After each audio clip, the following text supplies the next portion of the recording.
আমি করবো না তোমার বাবাকে বিয়ে।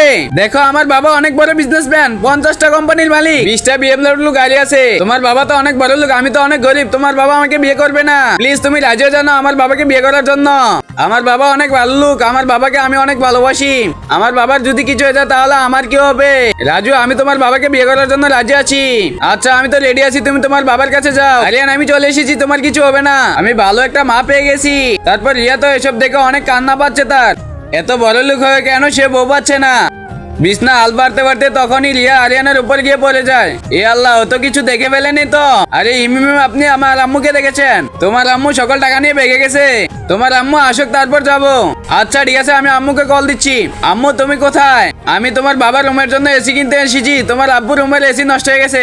তার আগে তুমি যদি ইন্ডিয়ান হও তাহলে লাইক করো, আর যদি বাংলাদেশি হও তাহলে লাইক সাবস্ক্রাইব দুইটাই করো, আর কমেন্টে তুমি যে দেশে সে দেশের পতাকাটা দিয়ে যাও। আচ্ছা ঠিক আছে। আরে আরিয়ানের পার্টিতে বাইরের লোক কি করে?